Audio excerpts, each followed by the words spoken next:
ശരിക്കും വിളിക്കുന്ന ഒരു പേര് ഉണ്ട്, മദ്രസ പൊട്ടൻ. മദ്രസ പൊട്ടെന്നാ അല്ലേ? അതെന്താ ശരിക്കും അങ്ങനെ വിളിക്കാൻ കാര്യം? ഞാൻ ദർസി പഠിച്ചില്ല. അപ്പൊ യത്തീം കുട്ടിയാണോ? ഞാൻ എത്തിയമാ. ഉമ്മല്ലേ? അല്ലെ, ഉമ്മയുണ്ട്, പക്ഷെ ഉപ്പയില്ല. ഉപ്പ ഒഴിവാക്കിയതാണ്. അത് ചെറുപ്പത്തിലെ എനിക്ക് 5 വയസ്സുള്ളവരും ഒഴിവാക്കിയതാണ്. ഈ ഒരു മ്യൂസിക്കും ആ ഒരു സംസാരമൊക്കെ കേൾക്കുമ്പോൾ സത്യം പറഞ്ഞാൽ നമുക്ക് ആകെ സങ്കടം തോന്നും. തൊപ്പിയുടെ ഒരു ഇന്റർവ്യൂ ഇതേപോലെ വെറൈറ്റി മീഡിയ ഒരു സമയത്ത് എടുത്തിട്ടുണ്ടായിരുന്നു. അദ്ദേഹത്തിന്റെ വാക്കുകൾ കേൾക്കുമ്പോഴും പല ആളുകൾക്കും സങ്കടം തോന്നി എന്നുള്ളതാണ്. പക്ഷെ കൂടുതൽ അടുത്തപ്പോൾ അദ്ദേഹത്തിനോടുള്ള ഇഷ്ടം അങ്ങ് ദേഷ്യമായി. പിന്നീട് അത് ഇഷ്ടമായിട്ട് മാറുന്നത് നമ്മൾ കണ്ടു എന്നുള്ളതാണ്. അതങ്ങനെയാണ്. ഇപ്പൊ ഈ ഒരു പയ്യന് 19 വയസ്സായിട്ടുള്ളൂ. ഇപ്പൊ തൊപ്പിയുടെ കൂടെയാണ് ആളുള്ളത്. കാണിച്ചു കൂട്ടുന്ന കുറച്ച് കോപ്രായത്തരങ്ങൾ സത്യം പറയട്ടെ എന്നെ പോലുള്ള ആളുകൾക്ക് ഇഷ്ടപ്പെടില്ല. പക്ഷെ ന്യൂ ജനറേഷൻ ആളുകൾക്ക് അത് ഇഷ്ടപ്പെടുന്നു എന്നുള്ളതാണ്. അതായത് മതപരമായിട്ടുള്ള പല അവഹേളനങ്ങളും നടത്തുന്നത്, ഉസ്താദുമാരുടെ വേഷം കെട്ടിക്കൊണ്ട് ലൈവിൽ ഓരോന്ന് പറയുന്ന വൃത്തികേടുകൾ പറയുന്ന ഒരു പ്രവണത. ഇപ്പൊ നമുക്ക് ഏതൊരു മതത്തെയും വിശ്വസിക്കാതിരിക്കാം. അതിനെ അവഹേളിക്കുക എന്നുള്ളത് അതൊരു മറ്റേടത്ത പരിപാടിയാണ് എന്ന് തന്നെ പറഞ്ഞാൽ ആ വാക്ക് ഉപയോഗിക്കാതിരിക്കാൻ കഴിയില്ല. അതുകൊണ്ട് ഉപയോഗിക്കുകയാണ്. ഈ ഒരു പയ്യനെ നേർരേഖയിൽ നയിക്കാൻ ആരും ഉണ്ടായിരുന്നില്ല എന്ന് പറയാം. അതത്രേ ഉള്ളൂ. പക്ഷെ തൊപ്പിയുടെ വിഷയം അങ്ങനെയല്ല. തൊപ്പിയുടെ ഉപ്പ ഒരു ഹെഡ്മാഷോ അങ്ങനെ എന്തോ ആണ്. അവരൊരു അത്യാവശ്യം നല്ല രീതിയിൽ ജീവിക്കുന്ന മനുഷ്യന്മാരാണ്. അതിനിടയിൽ ഇവൻ മാത്രം ഒന്ന് തലതിരിഞ്ഞു എന്ന് ഞാൻ പറയുന്നില്ല. ചില ആളുകൾ ചില രീതിയിലാവുമല്ലോ. ഇപ്പൊ ഒരു വീട്ടിൽ എല്ലാവരും മതവിശ്വാസികളാവണം നിർബന്ധമൊന്നുമില്ല. പക്ഷെ ആ ഉപ്പയെ പോലും നാണം കെടുത്തുന്ന രീതിയിൽ ഒരു കടയിൽ നിന്ന് എന്തോ മോഷ്ടിച്ചിട്ട് ഓടിപ്പോകുന്നു, പിടിക്കുന്നു, അങ്ങനെ ഒരുപാട് പ്രശ്നങ്ങൾ അയാൾ തന്നെ അയാളെ ലൈവിലൂടെ പറഞ്ഞു. പക്ഷെ അയാൾ ഇപ്പൊ കുറച്ച് മാന്യനായി വന്നുകൊണ്ടിരിക്കുന്നുണ്ട്. അത്യാവശ്യം നല്ല രീതിയിൽ ആളുകളെ ചേർത്ത് വെക്കുന്നു. പക്ഷെ ചേർത്ത് വെക്കപ്പെടുമ്പോൾ അദ്ദേഹത്തിന്റെ കൂട്ടത്തിൽ നിന്നുകൊണ്ട് ഇങ്ങനെ കുറെ ആളുകൾ നാശാവുന്നില്ല എന്നുള്ളതാണ് ചോദ്യം. എന്തുകൊണ്ടാണത് പറഞ്ഞതെന്നുള്ളത് ഈ ഒരു ക്ലിപ്പ് കാണുമ്പോൾ മനസ്സിലാവും. ഹലോ, അസ്സലാമു അലൈക്കും. അസ്സലാമു അലൈക്കും. സലാം മറക്കടാ മോനെ. പോയി പറയടാ. ഓക്കെ, ആ ഒരു മതപരമായിട്ടുള്ള ആ ഒരു വസ്ത്രമാണ്. അത് അങ്ങനെ തന്നെ പറയണം. ഇതിപ്പോ ഹിന്ദുവായി ഞാൻ അങ്ങനെ ഒരു വസ്ത്രം ധരിച്ചു വന്ന് ഇരുന്ന് ഇങ്ങനെ ലൈവ് ചെയ്യാണ്. ഏതെങ്കിലും ഒരാൾ പറയുമ്പോൾ നായിന്റെ മോനെ എന്നൊക്കെ വിളിച്ചുകൊണ്ട് അഭിസംബോധന ചെയ്യുമ്പോൾ എങ്ങനെ ഉണ്ടാവും? അതും ഇത്രയും ചെറിയൊരു പയ്യൻ.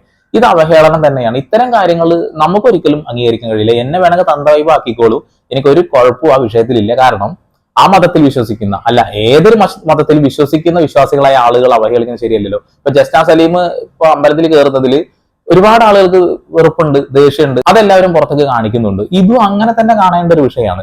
ഇങ്ങനെ സംസാരിക്കുന്ന ഒരു പയ്യനെ ഇന്റർവ്യൂവിൽ കൊണ്ടിരുത്തി എന്താണ് ഈ നാടിന് കൊടുക്കാനുള്ളത് എന്നുള്ളതാണ് ചോദ്യമാണ്. അപ്പൊ അത് എടുത്തു കൊണ്ടുവന്ന നീ എന്താണ് നാടിന് കൊടുക്കുന്നത് എന്നുള്ളതല്ലേ.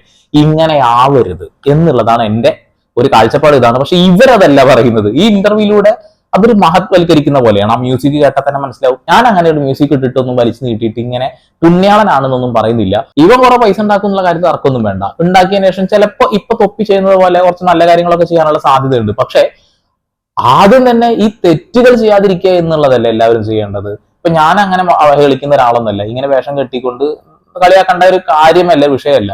അത് എന്തുകൊണ്ടാ പറയുന്ന വെച്ചിട്ടുണ്ടെങ്കിൽ ആ ഒരു വാക്കുകൾ നായിന്റെ മോനെ എന്നൊക്കെ വിളിച്ചുകൊണ്ട് അതേ വേഷത്തിലിരിക്കുക. അപ്പൊ നിങ്ങൾ വിചാരിക്കും ഈ ഒരു ഇസ്ലാം മതത്തിന് മാത്രം അവഹേളിക്കുന്ന അല്ല. ഇവൻ ഒരു കാക്ഷായ വസ്ത്രം ധരിച്ച് ഒരു ഈ ഹിന്ദു മതവിശ്വാസ പ്രകാരമുള്ള കുറച്ച് കാര്യങ്ങളൊക്കെ കാണിച്ചു കൂട്ടി അതിലും കുറെ കോപ്രായത്തരങ്ങൾ കാണിച്ചു കൂട്ടിയിട്ടുണ്ട്. ഇവര് പൈസ ഉണ്ടാക്കാൻ വേണ്ടിയിട്ട് മറ്റുള്ള ആളുകളെ അത് ചെയ്യുന്നത് ശരിയല്ല. അത് മാത്രം ചൂണ്ടിക്കാണിക്കുന്നുള്ളൂ. നേരെ വീഡിയോയിലോട്ട് കടക്കാം. വളരെ സെന്റിമെന്റലാണ്. ആരും സ്കിപ്പ് ചെയ്യണ്ട. ഈ ഒരു സ്റ്റൈലാണ് ഇപ്പോ, ആ ഒരു രസാണ്, ആ ഒരു സംസാരല്ലേ. അങ്ങനെയൊന്നും സംസാരിക്കാൻ പറ്റുമോ ആ ഒരു ടോണില്? അങ്ങനെ ഇപ്പൊ റീല് കണ്ടില്ല. റീല് കണ്ട പോലെ എന്നെ തെറി വിളിക്കരുത്. റീല് കണ്ട പോലെ തെറി വിളിച്ചപ്പോ എന്താ കുഴപ്പമുള്ളത്? കാരണം നിങ്ങൾ ആ ഒരു ടോക്കിനെ പ്രോത്സാഹിപ്പിക്കുകയാണ്. ആ ഒരു വസ്ത്രം ധരിച്ചുകൊണ്ട് ആ മതത്തിലുള്ള ഉസ്താദുമാരെയൊക്കെ അവഹേളിച്ചുകൊണ്ട് സംസാരിക്കുന്ന ആ ഒരു വ്യക്തിയെ നിങ്ങൾ പൊതുസമൂഹത്തിന്റെ മുന്നിൽ ന്യായീകരിക്കാനും സപ്പോർട്ട് ചെയ്യാനും വിളിക്കുകയാണ്. അപ്പൊ തീർച്ചയായിട്ടും അവൻ ആ വാക്കുകൾ നായിന്റെ മോനെ എന്നൊക്കെ വിളിച്ച് സംസാരിച്ചില്ലേ, അത് തന്നെയല്ലേ സംസാരിക്കേണ്ടത്. ആ തെറി വിളിക്കണ്ടാട്ടോ. അപ്പൊ അത് തെറ്റായിട്ട് അവർക്ക് തോന്നുന്നുണ്ട്. കൂട്ടത്തിൽ ആ തട്ടം നേരാക്കിയിടുന്നുണ്ട്. ഇതൊക്കെ നന്നായി യോജിച്ചു പോകുന്നുണ്ടല്ലോ അല്ലേ. അല്ലാത്ത രീതിയിൽ ഇങ്ങനെ ആ ഒരു സ്റ്റൈലില് മീൻസ് ആ ഒരു എന്താ ആ ഒരു മോഡുലേഷൻ ഇല്ലേ, അങ്ങനെ ഒന്ന് സംസാരിക്കാൻ പറ്റുമോ എന്തെങ്കിലുമൊക്കെ? ഹലോ, അസ്സലാമു അലൈക്കും. അങ്ങനെ ആ ഒരു ടൈപ്പില്, അതായത് ഞാൻ ആ ഒരു സ്റ്റൈലിൽ തന്നെ ഇപ്പോഴുള്ള റീലുള്ള പോലെ. അസ്സലാമു അലൈക്കും. വലൈക്കും സലാം. ചോദിക്ക്. എന്താ എന്തൊക്കെ വിശേഷം? സുഖമാണ്. ഇവിടുന്ന് വരുന്നു? ഇവിടെ വീട്ടിൽ നിന്ന് വരുന്നു. എന്തൊക്കെയാ ആ സ്ലാങ് എന്ന് വെച്ചാൽ നമുക്ക് അങ്ങനെ കിട്ടൂല. അല്ലടാ, സ്ലാങ് പറയടാ. എന്താടാ, ആങ്കർക്ക് ഭയങ്കര ഇഷ്ടം. ആങ്കറും മദ്രസയിലൊക്കെ പോയിട്ടുണ്ടാവുമല്ലോ. ഭാവിയിൽ ഇവർക്കൊക്കെ മക്കളൊക്കെ ഉണ്ടാകുമ്പോൾ സ്വാഭാവികമായിട്ടും ഉസ്താദുമാരെ മുന്നിൽ ഇപ്പൊ എന്തായാലും മക്കളെ വിടും. അവിടെ പോയിട്ട് ഉസ്താദ് എന്തൊക്കെയാണ് സുഖാണോ ആ ഡാഷ് അങ്ങോട്ടൊക്കെ വിളിപ്പിച്ചിട്ട് പഠിപ്പിച്ചു വരാലോ. എന്ത് പാടെ പണം ഉണ്ടാക്കണം എന്ന് ധരിച്ചുകൊണ്ട് ഇമ്മാതിരി കൂടത്തരം കാണിക്കാൻ പാടുണ്ട. ഇപ്പൊ 1-2 ആളുകൾ തെറ്റ് ചെയ്യുന്നുണ്ടാവോ, അല്ലെങ്കിൽ 1-2 വേണ്ട, 100 ആള് കൂട്ടിക്കോ, 1,00,000-ൽ 100 ആള് തെറ്റ് ചെയ്യുന്നുണ്ട്. അത് ഏത് ആൾക്കാരായാലും ചെയ്യുന്നുണ്ട് എന്നുള്ളതാ. ആ ഒരൊറ്റ കാര്യം വെച്ചുകൊണ്ട് അവഹേളിക്കാൻ പാടൂ എന്നുള്ളതാണ് എന്റെ ചോദ്യം. ഇപ്പൊ ഇവൻ ആരെയാണ് ഇൻസ്പയർ ചെയ്തിരിക്കുന്നത് എന്നുള്ളതാണ് ഏറ്റവും വലിയ കോമഡി. ഒരു മതവിശ്വാസി അല്ലാത്ത മതങ്ങളെ തീർച്ചയായിട്ടും വൃത്തികേടുകൾ പറയുന്ന ഒരു വ്യക്തിയാണ് ഇവൻ അംഗീകരിക്കുന്നത്. ഇവന്റെ വിചാരം അത് ഏതോ ഉസ്താദാണ് എന്നുള്ളത്. അതൊന്ന് കേട്ടു നോക്കി നിങ്ങൾ. ഇതൊക്കെ ഉസ്താദുമാര് എന്ന് പറയുമ്പോൾ സ്വാഭാവികമായിട്ട് നന്മകൾ ചെയ്യുന്ന ഇഷ്ടം പോലെ ആളുകളുണ്ട്, തിന്മകൾ ചെയ്യുന്ന തെറ്റ് ചെയ്യുന്ന എല്ലാവരും എല്ലാ മതത്തിലും ഉണ്ട്, അതില്ല എന്നൊന്നും ഞാൻ പറയുന്നില്ല. അങ്ങനെ നന്മകൾ ചെയ്യുന്ന ആളുകൾക്ക് പോലും ഇതൊരു എന്താണോ ഞാൻ ഇതിനൊക്കെ പറയാം, എങ്ങനെയാണ് ഞാൻ ഇതിനൊന്ന് വിശദീകരിച്ച് തരിക? പറഞ്ഞ പോലെ ഇപ്പൊ റീല് കാണിച്ചില്ലേ, അതേപോലെ ഒന്ന് പറയാൻ പറ്റുമോ? അൽഹംദുലില്ലാ, അടിപൊളിയാണല്ലോ. ഒരു 45 രൂപ നമുക്ക് ഡൊണേഷൻ ചെയ്തിട്ടുണ്ട്. ഓളെല്ലാ അസുഖങ്ങളും മാറ്റിക്കൊടുക്കണേ. പോരെ, അടിപൊളി. ദർശനൊക്കെ പോയൊരു പയ്യൻ അടിപൊളിയായിട്ട് നന്നായിട്ട് പറയുന്നുണ്ടല്ലേ. ഒരു പ്രസംഗവും കാര്യങ്ങളൊക്കെ നടത്താൻ കഴിവുള്ള ഒരു പയ്യനാണ്. സംസാരം കേൾക്കുമ്പോൾ തന്നെ അറിയാം. ഇതാണ് പ്രശ്നം.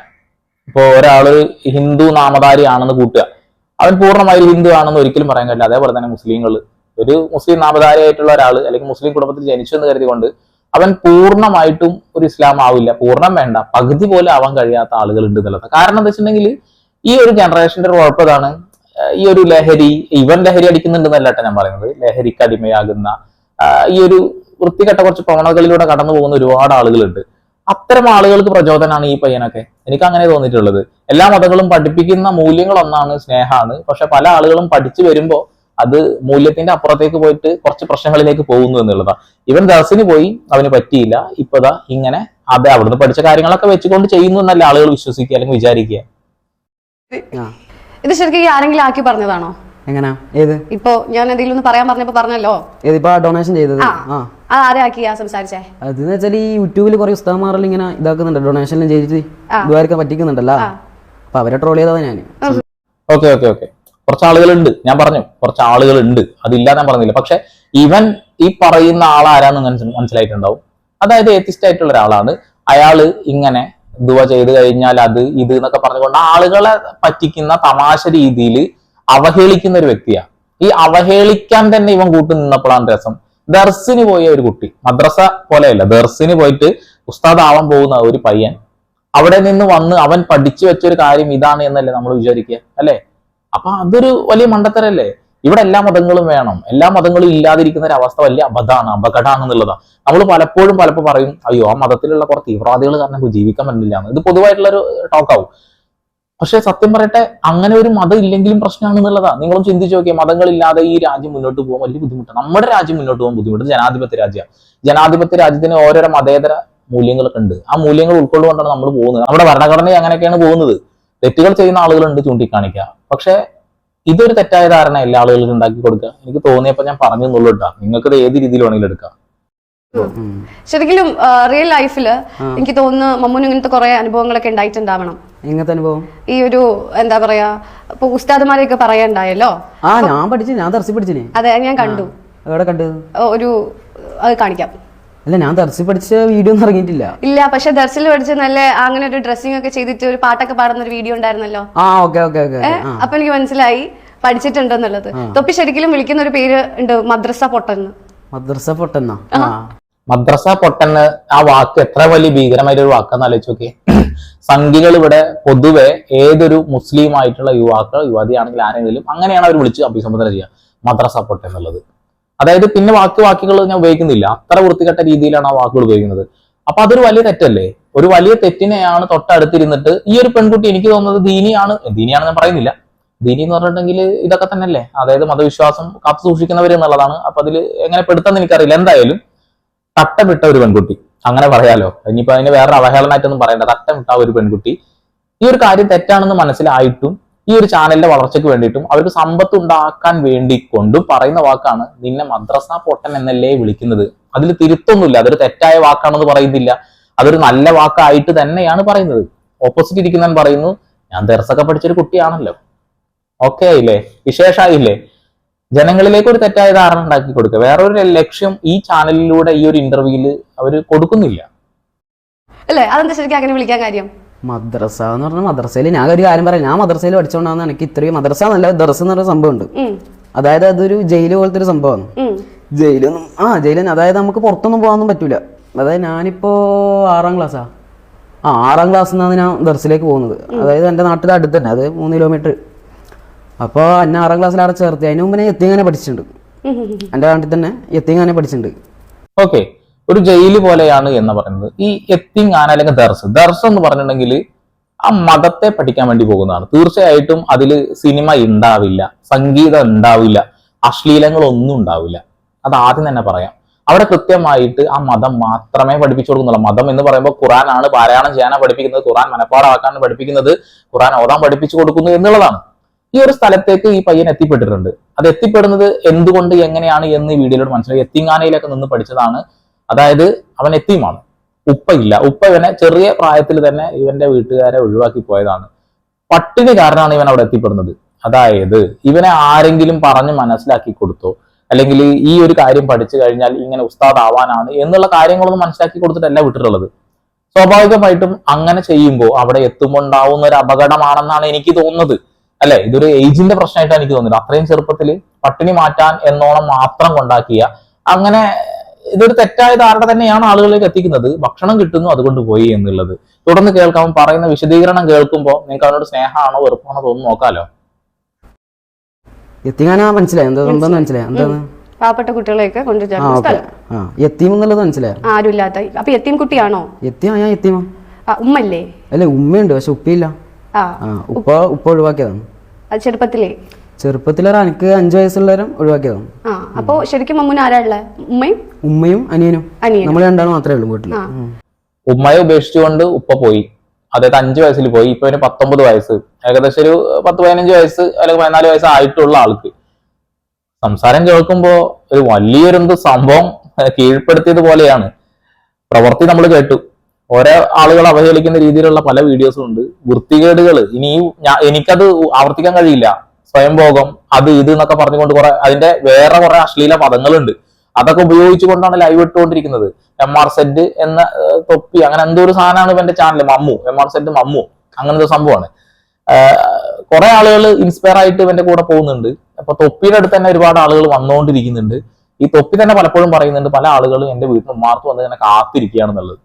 അത് എന്തുകൊണ്ടാന്ന് വെച്ചിട്ടുണ്ടെങ്കിൽ ലാവിഷായിട്ട് പണം വരുന്നു, അതേപോലെ ഇഷ്ടം പോലെ ജീവിക്കാൻ കഴിയുന്നു, ഒരു തരത്തിലുള്ള മതത്തിന്റെ ഒരു വേലിക്കെട്ടില്ല, അവരെ അടിച്ചു പൊളിക്കുകയാണ്.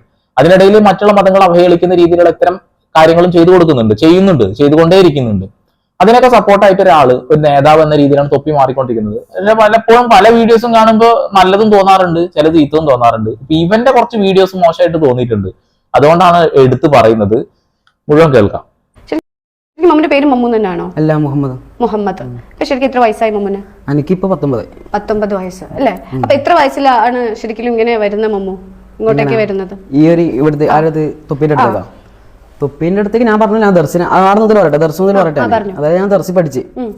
എന്റെ പൊന്നോ, ഇനി കഥയുണ്ട് അതിന്റെ അപ്പുറത്തേക്ക്. കുറെ കാര്യങ്ങൾ മനസ്സിലായി, ഇനി കഥയുണ്ട് അത്രേ. അതായത് തൊപ്പിയുടെ അടുത്തേക്ക് എത്തിയപ്പെട്ട കഥ, ദർസിലേക്ക് പോയ കഥ കേൾക്കാം. കഥ കേട്ട് കഴിഞ്ഞിട്ടുണ്ടെങ്കിൽ ഹീറോ പരിവേഷത്തിലേക്ക് ചിലപ്പോൾ നമ്മൾ കൊണ്ടെത്തിക്കും. 6ാം ക്ലാസ് മുതലാണ് ദർസിൽ വെച്ചാൽ എൻ്റെ നാട്ടിലത്തെ ഒരാളാണ് എന്നെ ദർസിലേക്ക് കൊണ്ടാക്കുന്നത്. നീ പോണം, എനിക്ക് ഇഷ്ടം. ഫസ്റ്റ് എനിക്കൊരു ഇഷ്ടം തോന്നി. കാരണം എൻ്റെ നാട്ടിലെ പിള്ളേരെല്ലാം ഇങ്ങനെ പോകുന്നതുകൊണ്ട് എനിക്കൊരു, ശരിക്കും പറഞ്ഞാൽ ഫുഡിന്റെ ഒരു വിരാന്തനാണ്, അറിയാം. അപ്പൊ അവിടെ കുറെ ഫുഡ് കിട്ടും, അങ്ങനെയാണ് ഇങ്ങനെയാണെല്ലാം പറഞ്ഞിട്ട് ഞാൻ പോയി. അപ്പൊ ഞാൻ എല്ലാം അടിപൊളിയാണ്. പക്ഷെ എന്ന് വെച്ചാൽ ഇങ്ങനത്തെ കുറെ കിതാബുകൾ, ഒരു 10-15 ഒരു 10-28 കിതാബ് അങ്ങനെ മനപ്പാടാക്കി ഇതാക്കണം, എന്നാലും ഉസ്താദാവും. ഒരു പക്ഷെ വീട്ടിലുള്ള പട്ടിണി കണ്ടപ്പോ ആ നാട്ടുകാരനായ ആള് ചെക്കൻ പട്ടിണി കിടന്ന് ചാവണ്ട, അല്ലെങ്കിൽ ജീവിക്കട്ടെ, ബുദ്ധിമുട്ടണ്ട എന്നുള്ള ഒരു ധാരണയിൽ ഉണ്ടാക്കിയതാവാം. ഇവന് ഭക്ഷണപ്രിയനാണെന്ന് പറയുന്നത് സ്വാഭാവികമായിട്ടും പട്ടിണി ആവാനാണ് സാധ്യത. വർത്താനം കേൾക്കുമ്പോൾ എനിക്ക് അങ്ങനെ തോന്നി. ഇവന്റെ ഉമ്മ സംസാരിക്കുന്ന ഒരു വോയിസ് ഞാൻ കേട്ടിട്ടുണ്ടായിരുന്നു. പാവാണ്, അത്യാവശ്യം പ്രായം ഉണ്ടെന്ന് തോന്നുന്നു. അവര് സംസാരിക്കുന്ന ആ ഒരു വീഡിയോയിൽ ഇവന് ഭയങ്കര ഇമോഷണലൊക്കെ ആവുന്നുണ്ട്. പക്ഷെ ഞാൻ പറയുന്നില്ല, കൂടുതലായിട്ടൊന്നും പറയുന്നില്ല. അങ്ങനെയാണ് അവന്റെ കാട്ടിക്കൂട്ടല്. ഉമ്മയോട് സ്നേഹമുണ്ട്. ഇപ്പൊ ദർശിനി പോയ കഥ പറയാം. ഇപ്പൊ ദർശിനി കൊണ്ടായിരിക്കുന്നത് ഇവന് സ്വാഭാവികമായിട്ടും പട്ടിണി മാറട്ടെ എന്ന രീതിയിലാവും. അവിടെ ചെന്നപ്പോ ഒരുപാട് കിതാബുകൾ പഠിക്കാണ്ട് എന്നാ പറയുന്നത്. കിതാബ് പഠിക്കാൻ തന്നെയാണ് ഈ ദർസിൽ പോകുന്നത് എന്നുള്ള ഒരു പൊതുബോധം കുട്ടികൾക്ക് ഉണ്ടാക്കി കൊടുക്കുക. ഈ പുസ്തകങ്ങൾ എന്ന് പറയുന്നത് ഇസ്ലാം മതവിശ്വാസ പ്രകാരമുള്ള പുസ്തകങ്ങൾ, ഖുറാൻ ഉണ്ട്, ഖുറാൻ പാരായണം ഉണ്ട്, പല നന്മകളും പഠിപ്പിച്ചു കൊടുക്കുന്നുണ്ട്. ആ ഒരു സ്ഥലത്തേക്ക് എത്തിപ്പെട്ട് കഴിഞ്ഞിട്ടുണ്ടെങ്കിൽ ആ നന്മയുടെ പാതയിലേക്ക് പോകുന്ന ആളുകളെ ഞാൻ കൂടുതൽ കണ്ടിട്ടുള്ളത്. കുറച്ച് ആളുകളൊക്കെ വഴിതെറ്റാറുണ്ട്. ഞാൻ ഏത് മേഖലയിൽ പോയാലും കുറച്ച് ആളുകളൊക്കെ വഴിതെറ്റും. അങ്ങനെ ഓരോ ദിവസം പഠിച്ചില്ലെങ്കിൽ ഉസ്താദിനെ വന്ന് ചൂരില് 3 ചൂരിനെ കൊണ്ട് ഒപ്പരടിയാണ് ഉറക്കുമ്പല്ല. അതായത് നമ്മളിപ്പോൾ എണീക്കുന്നത്, നീ സുബൈ എണീക്കലുണ്ടാ? എത്ര മണിക്ക് എണീക്കല്? സുബൈ ബാക്കിയപ്പോഴാണോ അതനുസരിച്ച് എണീക്കും, ചിലപ്പോൾ 4:30 എണീക്കും. അല്ല അങ്ങനല്ല, സുബൈക്ക് മുമ്പേ താജുദിന്റെ മുമ്പ് എണീക്കലുണ്ടോ? താജുദിന് മുമ്പ് ചില സമയത്ത് നീക്കുന്ന സമയത്ത് താജുദ് നിസ്കരിക്കും, ബാങ്ക് കൊടുക്കുന്നതിന് മുന്നേ ആണെങ്കിൽ. അതായത് നമ്മളിപ്പോ 5:30 നിസ്കാരാണെങ്കിൽ നമ്മളെ 4:30 വിളിക്കും. അതും 4:30 വിളിക്കുന്നത് എങ്ങനെയാ? ഓക്കെ മോനെ എണീക്കുന്ന പറഞ്ഞാൽ ഓക്കെ. ഇവന് കുറച്ച് ദിവസം ദർസിൽ പോയപ്പോ കിട്ടിയ ഒരു അറിവാണ് അവിടെ കമഴ്ത്തിയത്. തൊട്ടപ്പുറത്ത് തട്ടട്ട പെൺകുട്ടി തട്ടം നേരാക്കിക്കൊണ്ട് അറിയുണ്ടോ അതിനെ പറയുന്നുണ്ട്. പക്ഷെ ഈ 2 പേർക്കും ഈ ഇന്റർവ്യൂ നടത്താനോ ഈ വീഡിയോന്റെ മുന്നിൽ ഇരുന്ന് സംസാരിക്കാനുള്ള എന്ത് യോഗ്യത ഉള്ളതെന്ന് എനിക്ക് മനസ്സിലാവുന്നില്ല. അതേപോലെ എനിക്ക് യോഗ്യത ഇല്ല എന്ന് പല ആളുകളും പറയും. പറയണവര് പലതും പറയട്ടെ. ഞാനിത് ചൂണ്ടിക്കാണിക്കുക എന്തുകൊണ്ടാന്ന് തലയിൽ മൂളയുള്ള ആളുകൾക്ക് മനസ്സിലാവും. വിളിപ്പിക്കുക ഫസ്റ്റ് തന്നെ ചൂരലിനെ കൊണ്ട് അവരടിയാ. അതാണ് അലാറം. അതാണ് അലാറം, ഉസ്താദിന്റെ അലാറം നമുക്ക്. പക്ഷെ എനിക്ക് തന്നെ തോന്നിയിട്ടുണ്ട് 2-3 ഒന്ന് കയറി മൂക്കിനങ്ങ് കൊടുത്താലോ നമുക്ക് തോന്നിയിട്ടുണ്ട്. പക്ഷെ ഉസ്താദായതുകൊണ്ട് നമ്മളൊന്നും ചെയ്യാൻ പറ്റൂലല്ലോ. അതെ അതെ, ഉസ്താദ് ആയതുകൊണ്ട് ഇപ്പൊ ഒന്നും ചെയ്യാൻ പറ്റില്ല. ഈ ഉറക്കം നഷ്ടപ്പെടുക പറഞ്ഞിട്ടുണ്ടെങ്കിലേ വലിയ ബുദ്ധിമുട്ടൊക്കെ തന്നെയാണ്. ഇപ്പൊ നമുക്ക് നേരത്തെ എവിടേക്കെങ്കിലും എണീറ്റ് പോകേണ്ട ഒരു അവസ്ഥ വരുമ്പോ സ്വാഭാവികമായിട്ടും ഉറക്കം പോയി കഴിഞ്ഞാൽ ഒരു വല്ലാത്തൊരു അനുഭൂതിയാണ്. പക്ഷെ അത് നമ്മുടെ അമ്മയോ അച്ഛനോ അല്ലെങ്കിൽ ഏട്ടനോ അല്ലെങ്കിൽ ഇതേപോലെ ഉസ്താദോ മാഷുമാരൊക്കെ നമ്മളെ ആ ആവശ്യങ്ങൾക്ക്, നമ്മുടേതായ ആവശ്യങ്ങൾക്ക് തന്നെയാണ് അവർ നമ്മൾ എണീപ്പിക്കുന്നത്.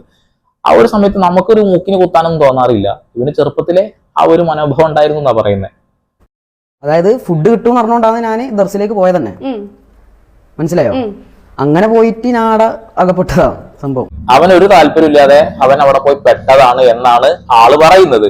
ഓക്കെ, ഇങ്ങനെ പോയി പെടുന്ന ആളുകൾക്കാണ് പലപ്പോഴും ഇങ്ങനെ ഓരോ പ്രശ്നങ്ങൾ സംഭവിക്കാറ് എന്നുള്ളതാണ്. സോഷ്യൽ മീഡിയയിൽ വന്ന് ഇങ്ങനെ മറ്റുള്ള മതങ്ങൾ അവഹേളിക്കുന്നത് നിർത്തുക. അതാണ് കുറച്ച് യുക്തിയുള്ള ആളുകൾ ചെയ്യുക. അത് ചെയ്യുക. മമ്മു ആണെങ്കിലും ശരി, മമ്മൂട്ടി ആണെങ്കിലും ശരി, ഊളത്തരം കാണിക്കുമ്പോൾ തീർച്ചയായിട്ടും അതിനെ സപ്പോർട്ട് ചെയ്യാൻ നമ്മളെ കൊണ്ട് കഴിയില്ല. അങ്ങനെ ഊളത്തരം കാണിക്കുന്ന ആളുകളെ, ഒളിച്ചോടുന്ന ചെറിയ ചെറിയ കുട്ടികൾ, അവരൊക്കെ ഇന്റർവ്യൂവിൽ കൊണ്ടുവന്ന് ഇരുന്ന് നാടിനൊരു തെറ്റായ സന്ദേശം കൊടുക്കലാണ് ഇപ്പൊ ഈ ചാനലിന്റെ പരിപാടി എന്നാണ് എനിക്ക് തോന്നുന്നത്. എന്തായാലും കൊള്ളാല്ലേ? നിങ്ങൾക്ക് ഇത് എന്താ മനസ്സിലായിച്ച കമന്റ് ചെയ്യണേ. എനിക്ക് തെറ്റായി കണ്ടു, ഞാൻ ചൂണ്ടിക്കാണിച്ചു. അപ്പൊ വീണ്ടും പുതിയ വാർത്താ വിശേഷങ്ങളുമായി സന്ദീപ് പോൾ സൈനിങ് ഓഫ്.